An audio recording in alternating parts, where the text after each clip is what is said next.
Before we dive in, here's another show you can enjoy in the True Story FM family of entertainment podcasts. Hey there, true believers. Andy Nelson here from the Marvel Movie Minute podcast with the rest of the team. Pete Wright, Kyle Olson, Rob Cabasco, and Matthew Fox. This is the podcast where we dissect the Marvel Cinematic Universe 1 minute at a time, exploring every detail of this epic superhero franchise. From the nods to the comics to the electrifying performances, we've had a blast diving into every aspect of the MCU. Right from the start, we're talking about them having to earn their wizards. And I think we've made a good argument that they do. We have our favorite recurring bits, like 5 stars for Spar, because every character deserves their moment in the spotlight. Ooh, Kyle, speaking of spotlights, did you know that the term advertisement actually comes from the Latin advertere, meaning to turn toward? That's exactly the kind of fascinating detail we love to uncover on the show. But it's not all trivia and recurring bits. We also dive deep into the ethical dilemmas our heroes face. Loki alone provides enough material for a whole season on superhero morality. Not to mention that I can't wait till we get to Civil War. In our season looking at Iron Man 3, we're going to mix things up a bit. That's right, Rob and I are your guides, but instead of our usual minute-by-minute format, we dive into 5 minutes of the film in each weekly episode. It's a totally new approach, but one that still allows us to explore all the depth and detail that makes these movies so special, even if Iron Man 3 isn't all that special. Hold on, that's where you're wrong. Extremists, Shane Black. Yeah, would you like to look at the Mandarin and Maya Hansen? Mm-hmm. So whether you're a die-hard Marvel fan or just love deep dives into movies, there's something for everyone on Marvel Movie Minute. Suit up and join us on this epic audio adventure. You can find us at truestory.fm or by searching Marvel Movie Minute on your favorite podcatcher. Because in the Marvel Cinematic Universe, every minute is packed with excitement. Enough said. I hope you like mustard. Bye.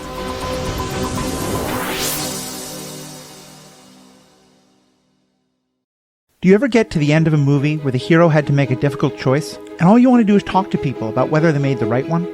Watch an episode of Star Trek and spend the next few days thinking about the rights of synthetic beings like Data and the Doctor. I became a co-host of the Superhero Ethics podcast because I love those questions, and the people at Wendy's are tired of hearing me talk about them. We're not a review podcast.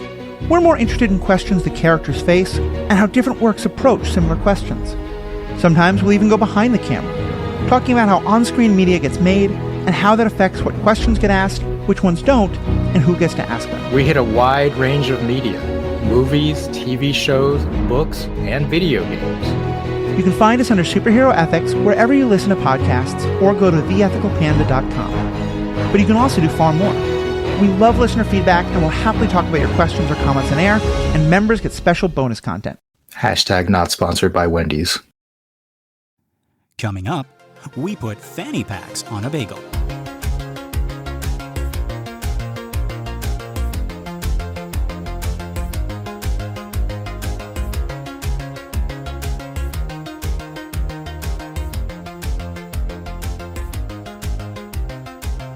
Greetings, verse jumpers. I'm not Lester Ryan Clark. And I'm not Keenan Diaz. We're another version of them from another universe, and this is another episode of Every Minute of Everything Everywhere All at Once, a show where we attempt to explain, evaluate, enlighten, and elucidate the Academy Award-winning film Everything Everywhere All at Once. Okay, so our minute begins with Waymond walking past that sweet old couple. And it ends with him writing on the divorce papers. Oh man, when you put it like that, it sounds like a completely different scene. I want to see if we can do that, like try to make misleading openings, like see how far away from this universe we can get, you know? Yeah. What are you saying, Lester, that the old couple is the Wongs from the future or something, and they've come back Terminator style, or and it's all a loop or something? I'm not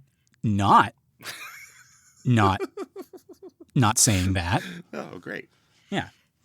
But yeah, folks, we pick up right where we left off. Remember, Waymond had just spotted that sweet older couple, and the wife is giving the husband a little kiss right before she steps into the bathroom, like they can't even be parted for that long. And Waymond is looking at this, and obviously he is thinking about his relationship with Evelyn, wondering if they'll still be together when they're that old. Well, I don't know about your bathroom habits, but I kiss my boyfriend goodbye whenever I go in to take a poop. You just never know. Yeah. This could be the one, baby. We're at that point, folks. It was like, sleeping the wrong way That's like, serious injury town. Yeah, watching TV too hard. Yeah. And eating the wrong Taco Bell meal. But that's a joke because there is no wrong Taco Bell meal. Taco Bell, taste the border? Sure. Sure, give us money. Yeah. Taste the border. We got, hey, you know what? Like Pizza Hut is already breathing down our necks. That's right. They're not, but I'm just saying that to, encourage competition. Right. But yeah, I think it was Robin Williams in What Dreams May Come. He said something like, I want us to grow old together and laugh at each other as we fall apart. And I think that's Waymond's dream. Right. And Laundry and Taxes. But like I said before, that whereas Evelyn has all these dreams that never came true, Waymond is good. He's set because his dream of opening the laundromat has already been realized. But I didn't realize that's not his dream at all, or it's not all of his dream. It certainly isn't the most important part. And we're seeing here what the most important part of his dream is. Like Robin Williams in that movie, being in heaven is kind of pointless without his wife. Right. It's so unimportant compared to being with his wife that he leaves it and goes down to hell to rescue her. Speaking of hell, I forgot to mention we're in the IRS building. But no, like that's the parallel I'm drawing. Waymond's great line near the end of the movie is so great. I mean, like, it's so great we can't help mentioning it in other minutes. But it's so great because objectively, Laundry and Taxes suck. And I know you know this, folks. I'm sort of like mansplaining it to myself as I realize more and more how perfect that line is. But that is the hell that Waymond is not just willing, but happy to go through as long as Evelyn is there with him. Because she makes it heaven. I mean, folks, we should be so lucky. Get yourself a partner who, sitting and doing taxes with them is beautiful because it's them. Ugh. Yeah. On our other show, The Devil's Details, we talk about, like, some people's view. Some people put forward the idea that hell is the absence of God, that the reason that it is so, say, cold in Dante's Inferno is because it's as far away as you could possibly get from God, right? Right, yeah. So yeah, you're saying in sort of a secular way, right? Like wherever Evelyn is heaven, wherever your family is heaven, and the being apart from them is hell, whatever that means. Yeah, so you can be in a Wong Kar-wai film and that be, some kind of like purgatory because she's not there, right? Right. You can be sitting in the IRS office next to her, and that's heaven. Yeah. But I like. I know it was sort of a joke, but the IRS building as a kind of hell, I think that's appropriate. Like, maybe not in this universe, but when we get into the IRS universe, the action universe, I'm not sure how you want to label it, right? Yeah. Like that starts to look a lot like hell. Oh, okay. So you're talking about like within the movie, kind of like this like hellscape of it's like you always keep on winding up back there, and that's where all the negativity is coming from, and and then it becomes that courtyard specifically where we go down in order to go back up to the bagel, right? Like that becomes hell. Yeah. Right. I'm excited to get to that. But yeah, so we got a close-up of this couple, a close-up of the smooch, and the guy nods like, don't worry, he'll still be there when she gets out. If she gets out. Okay. Keenan, I take a beautiful thing.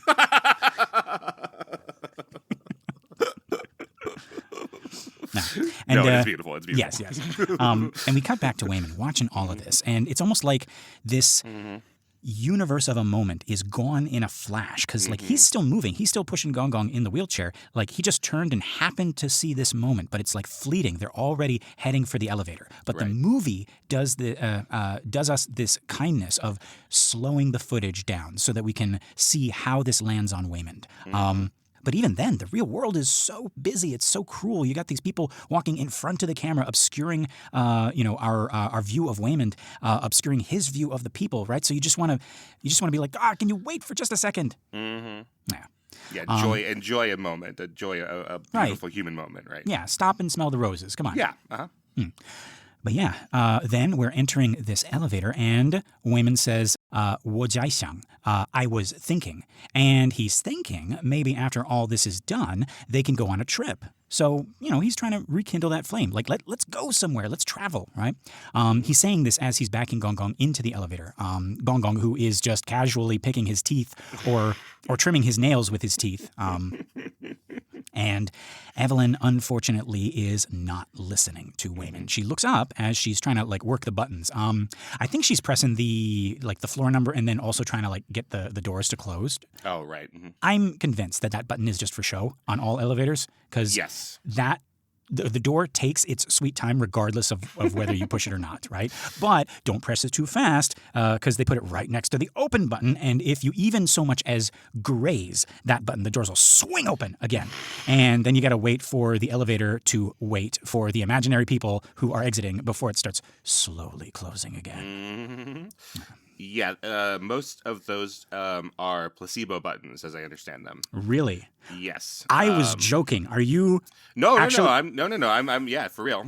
So jeepers. I love this kind of stuff, but I haven't. I have read a lot about placebo buttons, but it's been a while. So if there's anyone who is an expert in this, because I love behavioral psychology and the design of everyday things, which I talked about. We talked about that in another show about the design of doors. Right. Yeah, and how they're poorly done, and the guy's name is Norman is his last name, and so they called him Norman Doors after him. And he's like, no, the point was you should be naming well-designed doors after me, and not doors that look like they're pushes but are really pulls, etc. Right. Yeah. But the placebo button, that's a real thing. So if I'm remembering correctly, in elevators, the reason why there are placebo buttons is because there used to have to have real buttons, right? There used to be elevator operators in elevators, right? Who were skilled, trained people, and there'd be an elevator operator in every single elevator. And so there was an open, there was a close, and then when they were training people to be like, okay, these are new elevators, we don't need a person controlling it.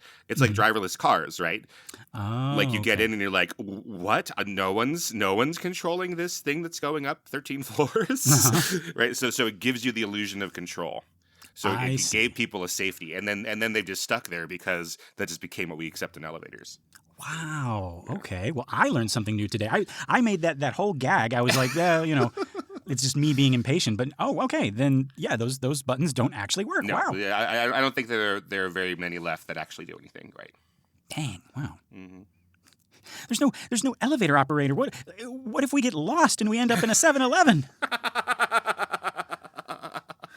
I started on the first floor I started in the lobby of the IRS building. What is this? What is this, Epcot Center? Oh, and they just start taking money out of your bank account immediately. I'm not prepared for this. And then me, the very next day after recording this podcast with Keenan, just standing there at the crosswalk and not pressing the little button because I'm sure that's also a placebo button. Some of them are and some of them aren't. So I don't think there's a good way to tell whether the walk buttons are. Yeah. Yeah, I don't think there's a good way to tell. Some of them do call, but pressing them more than once doesn't do anything for sure. Okay. So there's no universe where pressing them more than once, right. Just out of spite, it's no, now you're going to wait longer. Right. Yeah. There's no universe where you pressing it with attitude somehow tells the system that you're really in a hurry or something, you know? Mm-hmm. No. Oh, this guy's late. I better.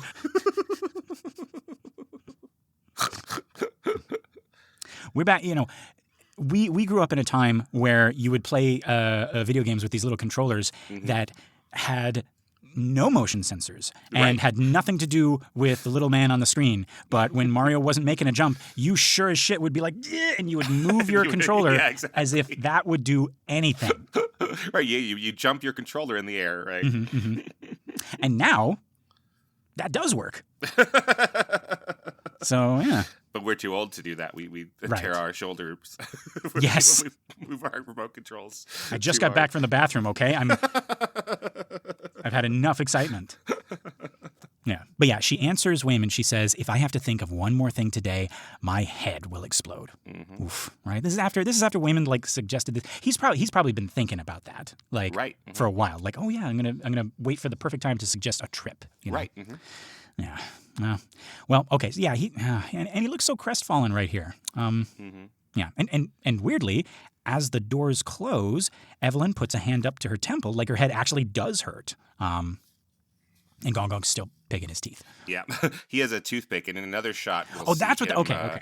Oh yeah, he's got a toothpick, and in another shot later on, where it's the new Alpha Waymond, we'll see him just spit onto the floor of the elevator. Oh, James Hong. We haven't gotten to my favorite James Hong Gross moment, but okay. Yeah, I can't wait for that. We cut to this close-up of the numbers just above the door as the number 1 lights up, and we hear the elevator ding as Evelyn lets out this pained sigh. She really is like getting a headache or a migraine or something. Yeah. Okay, Keenan, is this like the multiverse interfering? Like it's given her, migraines or brain cancer, scanning her brain from. That's interesting. I don't know. I think it works. Well, it does work either way, obviously, but I think that it's just so stressful. This is her normal life. She might get these kind of things happen to her all the time. Oh no, yeah, oof, yeah.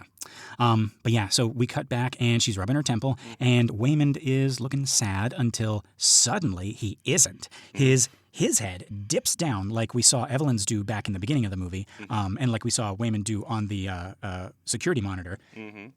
We still don't know what that actually is at this point. This might be the first time we see it clearly. Like I said, we saw her at the table, but the focus was weird, and then we saw him do it on the security monitor. But Keenan, like, through the language of movies, do we already know what's going on here? I can't remember, like, how I felt when I first saw this. Do we understand that little head dip means he's not our Waymond anymore? Like against all logic, I almost want to say it does. Like I almost want to say the choreography of just this little bit in the elevator is enough for us to go, it's like, oh yeah, that's not Waymond anymore, right? Not our Waymond. But again, I've seen this so many times. Like, am I just like affected by that?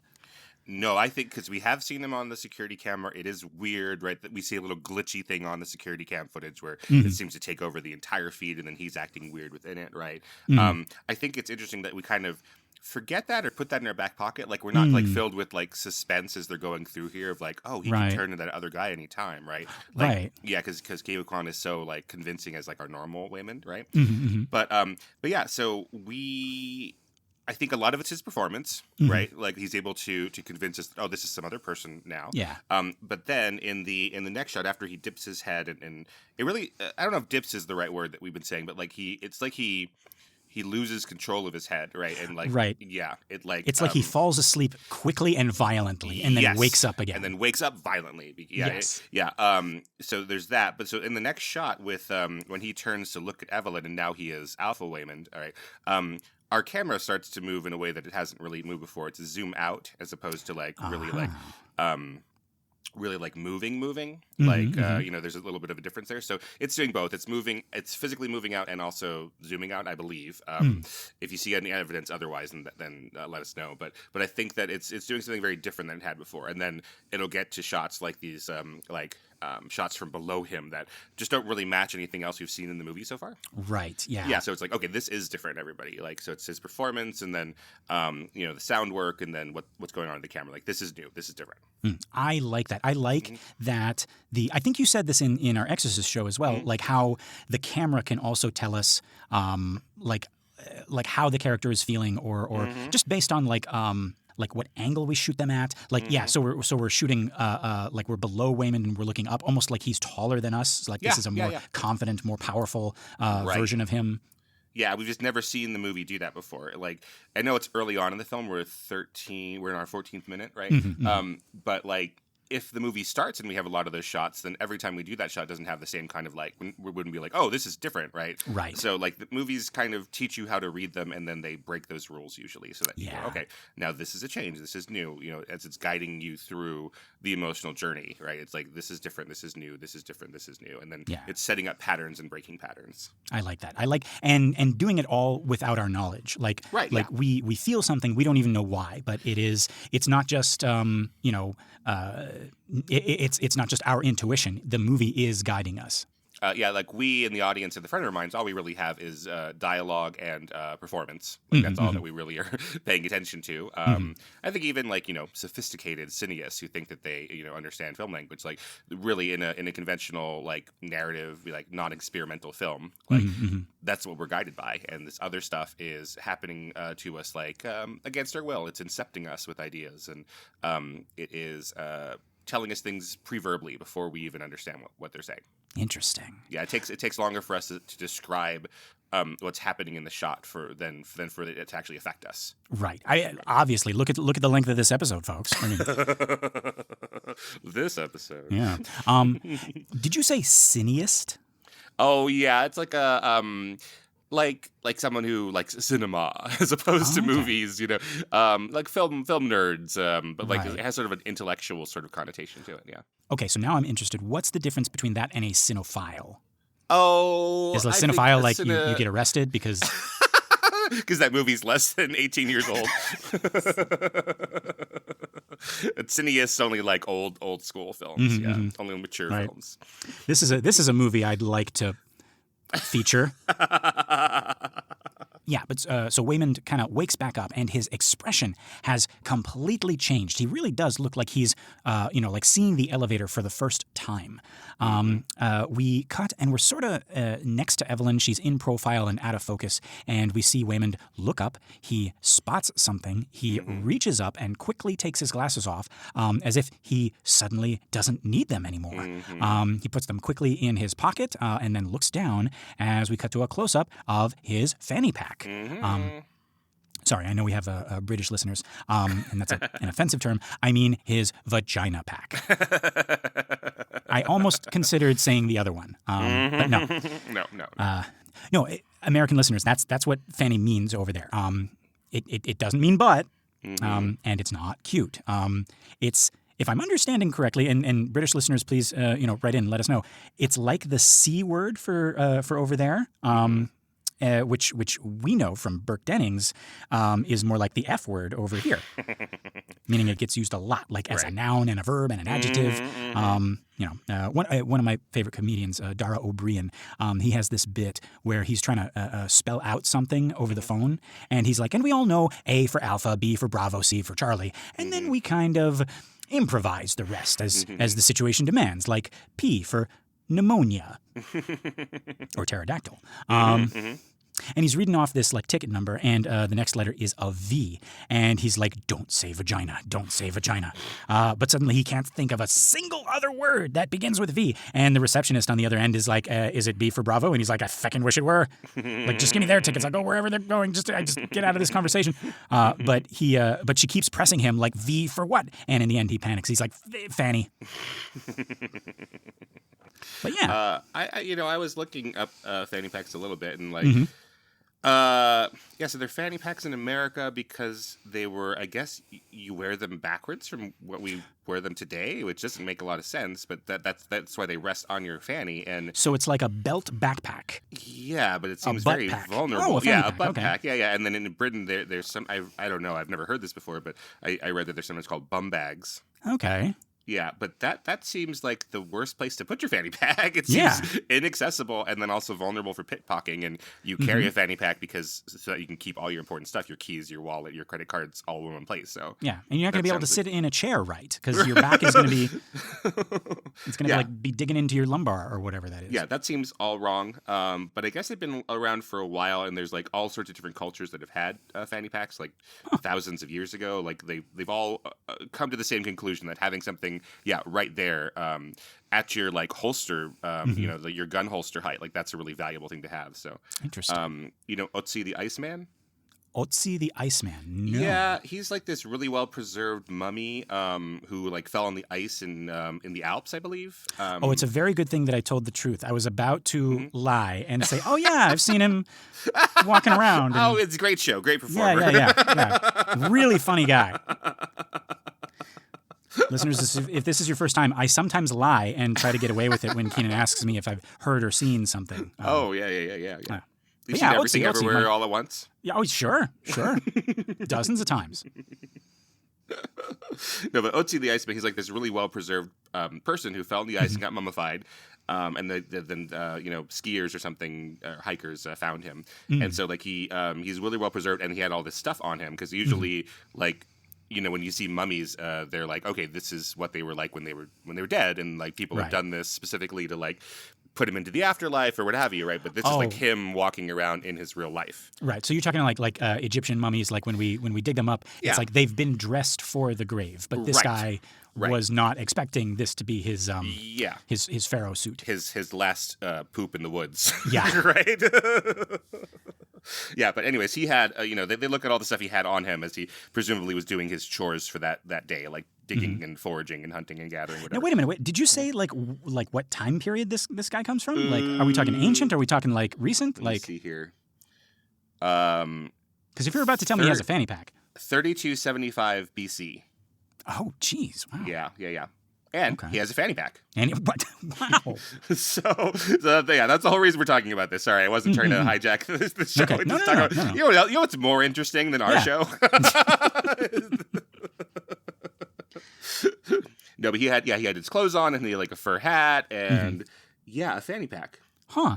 Of sorts, like it's not made of like whatever fanny packs are made of. Yeah. What is that? What is that fabric that fanny packs are made of? I mean, it's not vinyl, leathery, fake stuff. Yeah. Right. Yeah. So his. You're making me question everything now, Ken. I don't know. I didn't know I was going to wake up today and realize that I don't know what fanny packs are made of. I have no idea. But yeah, anyways, Otzis are not made of that. They're made of, it's an organic material of some kind. Gotcha. I do remember in Stephen King's Dark Tower, there's this he's kind of like a verse jumping cowboy, actually, if you guys know about the Dark Tower.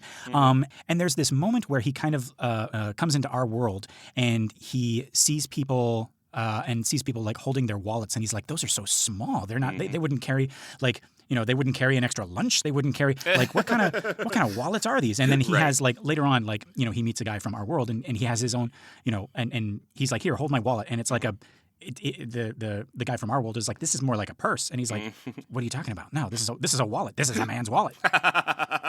Right. You call it a purse, and then he shoots you. Right. The gunslinger. Yeah. So anyways, so they've been around for a while, and then I guess, in case we're being listened to, 10, 20, 100 years from now, right? Kind of if the podcasts joke, are still allowed. If podcasts are still allowed. Kind of the joke of the fanny pack and why it's such a key prop here is because they are not cool at this point in 2022. Gotcha. Right? Wouldn't you agree? Yeah, I think because he's about to do some really cool badass stuff with it, and it's like, oh, isn't that funny? It's like he's taken an everyday item and kicking ass with it. But I guess, but like a dad item, it's like for dads. There you go. Yeah. You're asking me what fashion is. You've seen how I dress. Yeah, but you don't go to the club in a fanny pack. I don't go to the club.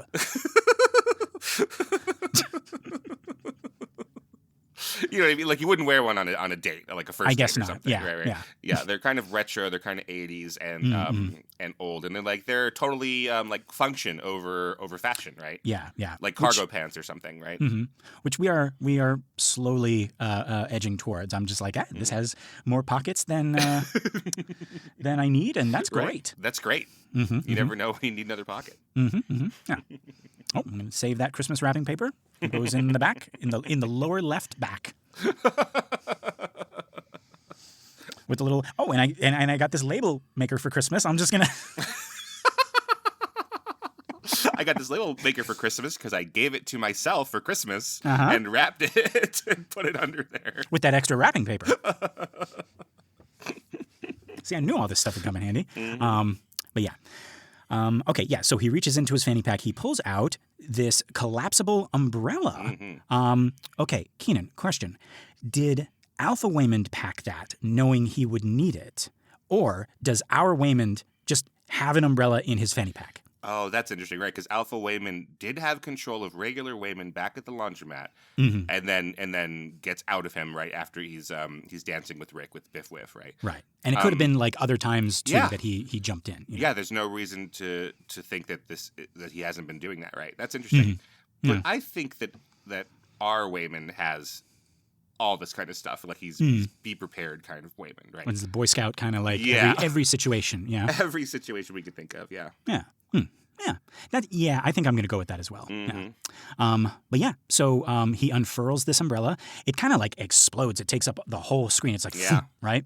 The whole screen? The whole screen. I was thinking of a better word for an opening of an umbrella, because unfurl doesn't sound like it. It unfurls as violently as he falls asleep and wakes back up. It's like right. Yeah. It matches the sound that comes when he our Waymond sort of falls asleep. There's on the soundtrack. There's kind of this somewhat musical, but not really kind of whoomp. Yeah. Then the umbrella will do a whoomp. Yeah.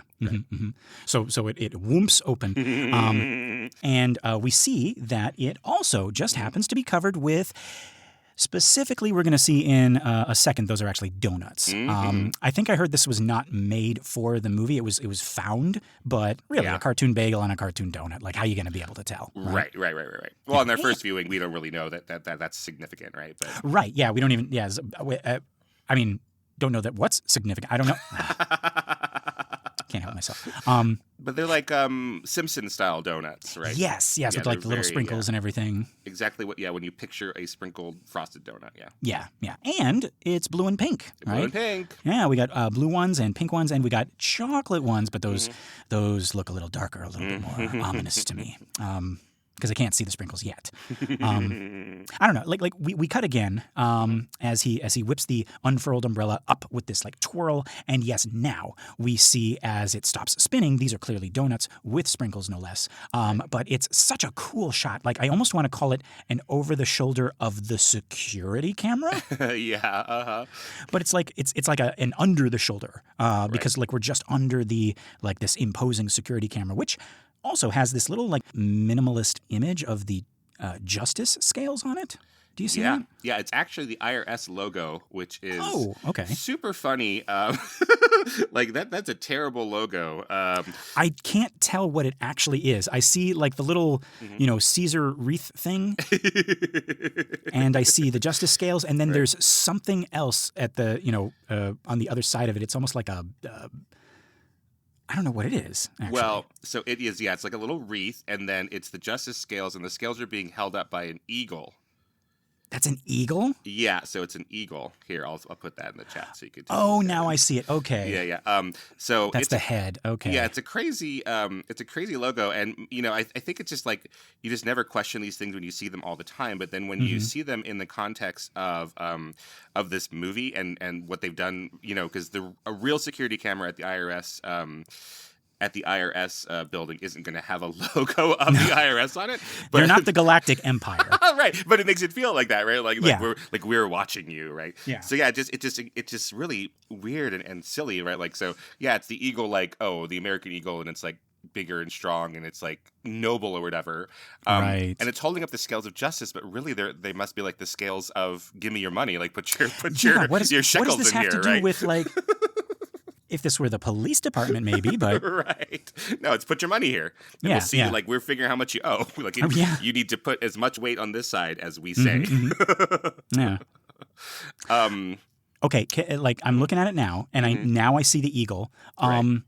Listeners, if you have this movie queued up, take a look at that logo and tell me if you see the jellyfish with 1, 2, 3, 4 tentacles. Yeah. And one tentacle is holding up the scales. Absolutely. Because that's what I saw at first. And I was like, why is the IRS logo a jellyfish holding the justice scales? Absolutely. Next to some seaweed. Right. And it's like... Yeah, it's one tentacle holding up the scales by its little bell at the top, and it's like, give, right? Like it's panhandling. Yeah. Or I'll sting you. Maybe we'll come back to this because you're going to be in the tax space for a while, but we will have to talk about our tax system at some point for our foreign listeners. Because they have a very, very different system that is far superior to ours, and we can talk a little about why we have such a shitty tax system later on. Yeah. You think we're kidding, folks. We wish we were. But I wonder if that makes any sense. They're like, what's going to happen to her? She doesn't pay her taxes. Why didn't she pay her taxes, right? Why don't they just tell her how much she owes every year? Oh, listeners. So they knew how much she was supposed to pay, and they didn't tell her, and she got it wrong, and now she's going to jail. Yeah. One of my favorite TikToks is exactly that. It's a citizen talking to an IRS agent, and he's like, "Do I owe taxes?" And the agent's like, "Yes." It's like, "Do you know how much I owe?" "Yes." "Will you tell me?" "No." You have to figure it out yourself with all these forms. Right. And it's like, okay, and what if I overpay? "Oh, nothing will happen." "Okay, what if I underpay?" "Your life will be ruined."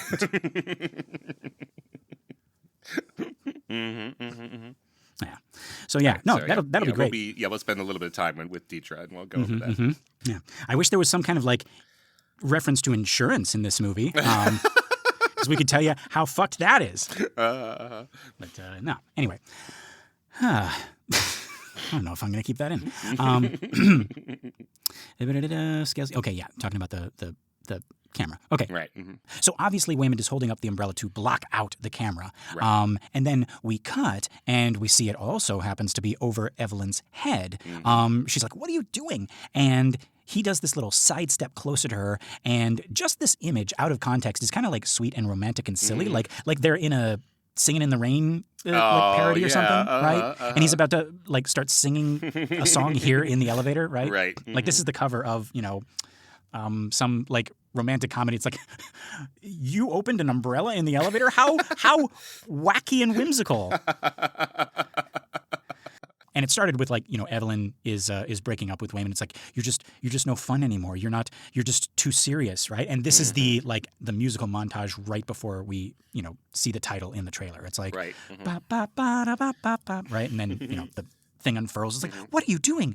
And then, you hear like the voiceover of Waymond say, it's like, something I should have been doing this whole time, or something like that. I don't know. You write right. it, listeners. That's right. And get back to us. Yeah. All right. And then it ends in a kiss, and in Central Park, even though they're not there, even though this is set in California, All right. But it's like one of those the drones kind of like flying around them, right? Yeah. Right, and the whole world is rejoicing for them. Yes. Yeah. Oh, I love rom-coms. Yeah.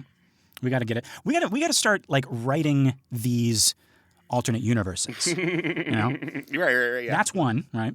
Mm-hmm. Everything, everywhere in my heart. Oh. Well, that's the end of this episode, folks. That's it. I'm just gonna go and think about that. No. But okay, so he sidesteps over to her, and what he actually says is, "You may be in grave danger." Mm-hmm. And he crosses in front of her, and again, like on pause, they're both under this cutesy umbrella, right? Like in an elevator. It looks like the cover of some rom-com musical, right? Right. Except their faces are like really, really serious. Right. And she's somehow like read his energy, and she's like matching it. She doesn't know what's going on, but I just realized, how many times has she seen Waymond look this serious? Right. Yeah. That's so a good something point. must be up. Right. Mm-hmm. Yeah. He always puts on a smile and a smile. Yeah. He's always trying to be on the bright side of things. Right. That's why, like earlier when Joy has made the joke about Gong Gong's going to die anyways, so what does it matter? In the laundromat, and then he's like, that's not a very funny joke, that it actually is impactful, because all the other times he's like, oh no, oh great, everything's wonderful. Yeah, so those like these two times now, it's like, oh, like Waymond is serious. Right, yeah. Yeah. So he says, hold this, and he gives her the umbrella, and we cut, and we're back at that like master shot looking into the elevator, and it's here, you see her sort of like snap out of it. She gives him this look like what are you doing? Stop fooling around. And in doing so, the umbrella sort of like tilts away, but he grabs her hand and moves it back into place over the camera. And now she gets annoyed. She's still confused, but like now we cut and she's like, what are you? But he's taken something out of his pockets, or maybe that fanny pack, and holds them up, one in each hand. And I can't tell what they are in this shot. I don't think we're supposed to know yet, but they actually look like pointy. Like dangerous. And I never caught this before, but like just before we cut, Michelle Yeoh's eyes go wide and you see them move to the one in his left hand. And it like just begins to like, and then he like begins to move them closer to her face before we cut. Yeah, again, like out of context, like the screenshot of the umbrella in the elevator. Oh, it's cutesy. And then out of context, this shot looks like he's brandishing knives at her or something. Right. I mean, they're tiny, but they do look sharp. Yeah. Yeah. Right. Nothing, nowhere, never again. A film by A24 from the makers of Hereditary. Yeah. We cut to that shot of the elevator numbers up above the door, and we see that we have passed the third floor, and we are now on the 4th floor. We hear Waymond begin to speak again. He says, when we leave this elevator, then we get another cut, and we see that those were earpieces, like for like a phone. Like Bluetooth headsets. Yeah. And he's placed one on both of her ears, and she's like swatting him away. That's that's what we see now. Right. He's still like not understanding what's going on, and he continues, you can either turn left towards your scheduled audit appointment, and now we see her starting to hear what he's saying. She looks even more confused. We cut, and we're back in that profile shot, and he says, or you can turn right and go into the janitor's closet. He points left, which is her right. And here we also see something weird, something objectively sci-fi. This band of light sort of erupts from her earpiece and crawls up her head. And to me, it looks like a practical effect. Like it's got to be like someone off camera, like shining a light, right? Yeah, because it's going to go up over her face, and then Michelle Yeoh has to blink, when it does hit her eyes. When it hits her eyes? Yeah, so she's aware of it. It's on set, right? It's not something in post or something. Yeah. But it's really interesting, right? Because it seems to be, it is like, it gives the impression that it's coming from the unit. Right. But the light is shining on the unit, so we can see it, and we just don't really, we don't like go, wait a minute or anything like that. It just reads totally like it's being scanned, right? Like it's like some kind of like plasma scanning, like completely contouring her like face. Right. So it doesn't literally make sense, but it emotionally makes sense. Like that's perfect. Yeah. And we cut again, and she says, 神经病, meaning like crazy or neuroses. Again, the subtitles say like, don't be stupid. And she continues. She's like, why would I go into the Janet? As we get a close-up of this phone that Waymond has also pulled out. I guess it's her phone, but we didn't see like where he got it. Like he didn't like pick it off of her. Maybe he's been holding her phone or something. I think some couples, the wife lets the husband hold the phone, or is like, you hold this for me, or it's in the fanny pack, or things like that. Or he's got the fanny pack, so yeah. Like so I've seen that. Sometimes my mother holds my father's phone, and vice versa. Okay. But so he has it, and we do see that it now has a weird screen on it with a small collection of like dots and lines up at the top left corner, and a little button that says Build Map, which Waymond now pushes. Underneath that, we can also like just barely make out. It says, warning, brain scan activated, finding major life events. I say we see this, but like it's happening way too fast. Like we're watching this like, in slow motion. Right. Yeah.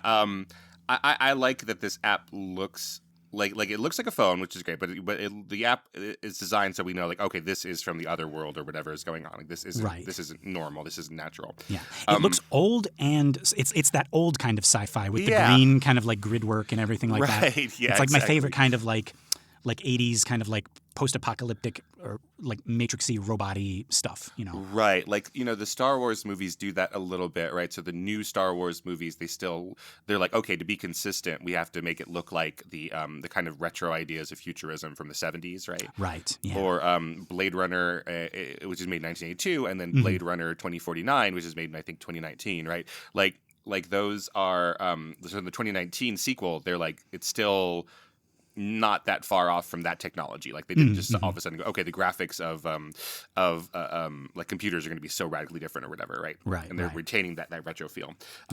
But one of the things that I can kind of see, maybe we'll come back to this, or maybe we'll find it in a clearer shot or a bigger shot, is in the upper left corner of this. It looks like a date. It says 4/15/ and then it either says 2057 or 1957. So I think if it is 1957, that's Evelyn's birth date, I would guess. Right. But I can't quite tell. Yeah, the year is just less clear to me, or what I think is the year. Yeah. Wait a minute. Did you say 4/15? Yeah, 4. Is that tax day? 15 / yeah. So Evelyn might be born. She was born on tax day, right? If that's what this is. Oh, are we? No, we can't be the first ones to catch this. Yeah, I would love to find a clearer shot of it, but yeah, the 4/15 is very clear. That's what that says. Yeah, that is so awesome. 4/15. And we're sure this isn't like just like today's date in the movie. No, it can't be, because it's Chinese New Year, right? That's right. Yeah. Okay. So it wouldn't be. Yeah, it wouldn't be April. Right. Okay. So that might be her birth date. Yeah. Oh, that is her being born on tax day. That is brilliant. Yeah, she's born in Hong Kong in 1957 maybe, and then it's an auspicious date in America where she doesn't know she's going to come to America, and that her whole life is going to be determined by taxes. Yeah. When is Michelle Yeoh's birthday? Let's see. August 6th. 1962. Yeah. I don't know if there's a holiday. There's a holiday for every day. There yeah, must sure. Be something. Yeah. But May, you said April 15th. What was it? I think so. It looks like 1957 or 2057 or something. Yeah. Oh, and that would make sense because like we're saying that Evelyn is a little bit older than Michelle Yeoh. Yeah, I think so. Yeah, like by yeah. Okay. Yeah. There we go. Let's see. August 6th, which is Michelle Yeoh's real birthday. Oh, we're looking for like a holiday for that? It's Bolivian Independence Day. Well, there you go. Right. There's a universe, right? Right. And it became, the story of how Bolivia became independent. No. It was this couple. It was this Chinese American couple from originally from Hong Kong, and they just like they blasted their way in there and saved everybody. Yes, and told the Spanish what's what. Yes. Let them do laundry and taxes. But yeah, okay, so we cut back to the profile shot just as Evelyn is interrupted. Waymond says, "Not now." And he's holding up the phone for her to take. She sort of makes this, exasperated face and takes it from him while he goes back into his fanny pack. Now that ring of light is heading down her head. Right. So she looks at the phone. And we get this close-up of it in her hand as she says, "Ayo," which is like an explicative. It's an exasperated sound that you make. It's like, oh my God, right? And I was confused because I've always heard "aya" for occasions like this. And actually, I can't remember when I started saying that, but like that's like the one involuntary thing that stuck with me from being over in Hong Kong, because my first job there was as an English teacher in this private school, and my boss, the head teacher, was mainland Chinese, and some of the kids were too, and we'd be working with them, teaching them English, colors and shapes and whatever. But they're little kids, and sometimes they're a bit of a handful, and my boss would always go, "Ay ya, this room is a mess," or one of the kids would trip, and she's like, "Ay ya," and I'm like in the trenches with her, like working with these kids, like feeding them, changing diapers, and before long, I started saying it, like I'm changing a diaper, and I'm like, "Ay ya." And the first time I did it, like she laughed. I didn't even realize I had done it. Right. And now I'm back over here, and sometimes it just slips out. But our friend Ian has the same problem. He says it all the time too, because he met his wife over there in Hong Kong. Right. And so yeah, just two white guys randomly muttering "ayah" with when stuff like this happens. Yeah, my sister says that. I mean, we don't speak Chinese. We don't speak, I think, a word of Chinese, but she says that. Yeah, but she didn't say that growing up, so she picked that up. I don't know, probably from watching, I don't know, TV. yeah. Yeah, we don't speak a single word of Chinese as far as I know. Yeah. It's so, I don't know why, it encapsulates the feeling so much better. Yeah. Oh, so my sister, I hope she doesn't mind me saying this, like her dog's name is Kuma, which is Japanese for bear. Yes. Because he's kind of this German Shepherd mix. He's like German Shepherd, but more bear-like. And so she'll say, "Ayah." She'll say, "Kuma." "Ayah." And it does feel like, it does feel more appropriate than like "ugh" or something. Yeah, right.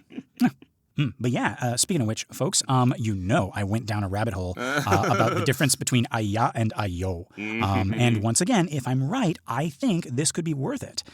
So we know "ayah" is like this exasperated explicative. Apparently, "ayo" is like a softer, sweeter version, like "oh my goodness," as opposed to "oh my God." Okay. Which, again, Lester, why are you wasting our time with this? But no, like that made me look at this scene again. Like when you see on Michelle Yeoh's face this exasperation, but also like this, like, it's not mean exasperation. It's not like earlier in this minute, where she brushed him off. She was like, if I have to think of anything, my head will explode. Like if you look at the faces she's making at Waymond right now, while he's acting weird, it's almost like she's playing along. Like, what are you doing, you nut? Like you big goof. Right. Maybe not that mushy, but like it's not hostile. It's like, oh my, it's not like, oh my God, what are you doing, right? It's more like, oh my goodness, what are you doing now? You crazy, like downloading all these apps on my phone, right? Yeah. So And listeners, I could be completely wrong about this. My Mandarin is not great. I may be reading way too deeply into the difference between aya and ayo. Please write in and let me know if I have gone crazy. Mm-hmm. No, I think that's super interesting. But I yeah. love this idea.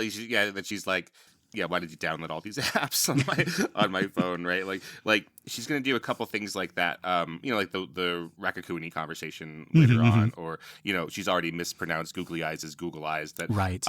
That I think we could be like, oh, that's about her middle agedness, and it's not about like her being an immigrant or speaking English as her third language or something like that. But I think it's all of those things, right? It's like, yeah, it's everything all at once. Yeah. Right, but it's again like it's so universal, like, oh, what a mom thing to do, but it's also like, well, but this is also like the fact that she speaks English or is her third, maybe fourth language, we have no idea, right? And that she is an immigrant and she's in an entirely new world and all those things, like it must be so difficult to think of a phone as one thing for 50 years and then young people are like, no, this is a phone now. Like in ways that we can't even fathom. I didn't even, and it happened so like naturally that we didn't even like look back on it. Like, right. I remember seeing this commercial. It was like, it was just like this Victorian family, just like really stereotypical kind of like Marie Antoinette, type kind of family, just like all sitting around this like, this lavish table. And, the father's like, now all of you need to stop looking at your phones while we're at the table. And it was these like really old style, like, rotary kind of like, right. phones. It's like, but I can't help just looking at my phone. And it's just, that's how ridiculous that sounds until it doesn't. Until you wake up one day and you're like, well, yeah, why wouldn't you? Like my phone has a calculator, a camera, a voice recording. It goes on the internet. It just it does everything. There's books in there. Yeah. Right. You have, somebody said this, you have you have like more equipment and better equipment than they shot Citizen Kane with on your phone. Sure. Yeah. Or that sent the Apollo mission to the moon. Yeah, well, there you go. That's even better. Yeah. But anyways, my point is like it's really endearing to see when her frustrations with the modern world, right? And again, it is because of her age, it's because of her as a mother, and it's because of her immigrantness. Like those are all here. Yeah, I want to see like Grandma Evelyn. Or Auntie Evelyn, just like interacting with the kids and just not under. It's like oh these new video games I don't. Right, yeah, you're jumping, but you like toss the controller up in the air. That doesn't make any sense. Just press B, damn it. Oh, Grandma. Puts the little like the visor over her, and now she's like in the virtual reality. It's like, oh, I've done this before. Yes. But yeah, so as he's speaking, we see the phone screen, and it's this image of a brain being scanned, in this like thermal optic blue and pink. Again, blue and pink. And underneath it says alternate life path scanning, with a little progress bar. Yeah. Is that one of those placebo things too? Like progress bars? I think some of them are. I think that there are websites where it's like, you search something, not Google does it differently, but like there are websites where you're like, I don't know, like, hey, search for restaurants or whatever. And it like is calculating and it says like calculating or whatever. And it's not calculating at all. Yeah. And some of them actually put those things, some of them time it so that you feel like it's calculating. Right. So some of them actually make their website worse so that you feel like it's working harder. Oh, wow. Okay. Yeah. Interesting. Somebody got fired from, I think it was Domino's. It might have been Pizza Hut. I don't know. And they just like spilled all the beans about the online ordering thing. And they're like that thing where it's like showing you like that the pizza, we received your order and then it's being made and then, it's being delivered and you see the little car like going through the city. That's all fake. It's on a timer. No. Yeah. No, Domino's, no. I don't know. That might have been, misinformation from the Noid. But well, that's why every minute of everything, everywhere, all at once is brought to you by Little Caesars. Little Caesars. Pizza, and AIDS-free now.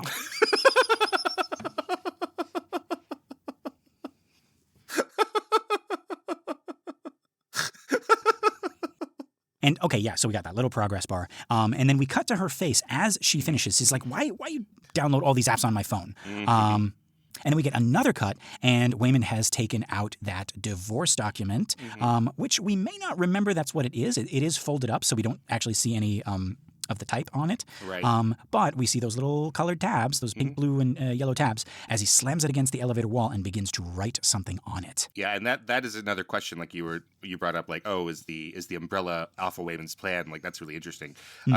The divorce papers, like, I think he's just writing on them because they're there, right? We're going to get a glimpse later on that, like, when you go into a new world, he has to talk to his friends in the chair, right, who are telling him, oh, to your right is this, to your left is this, or what have you. Right. Okay. Yeah. Yeah. So I don't think he's writing on these divorce papers knowing what they are. Okay. Yeah, that makes sense. Yeah. So he wouldn't. Yeah. It's like in your fanny pack is an umbrella. Right. Because that Waymond always has an umbrella or something like that. Yeah. That's a good point. Yeah, but I don't think that he's like setting our Waymond up for failure or something by, like, bringing up. These divorce that's what you mean. something. Yeah. No, I don't. Yeah. I never thought that he had like any idea about that. Yeah. Yeah, and it seems later on that they are really not concerned about, like, the drama that's going on with these people's lives, right? Right. They have bigger issues. And I like that. It's like that's like the biggest thing for them, right? Mm-hmm.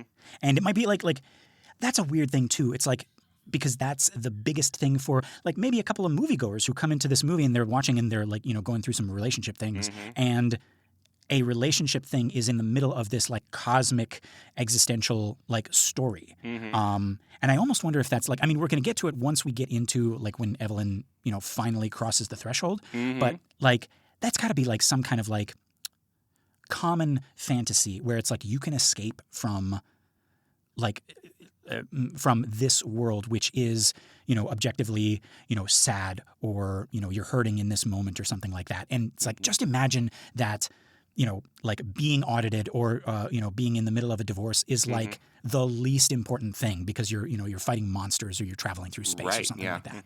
Right. Yeah. But then also the idea of like, I think it's similar, maybe a reverse of that, a mirror of that is like, we're in this sci-fi world and it's about planets blowing each other up and the death of humanity or whatever, but it's love that makes us human, right? Like that still exists there. And like, so some of these like really important squabbles, like that is the point. So like a lot of our stories are about that, like in the middle of World War II and, the world could end and everyone could die or, have been like in concentration camps or something, right?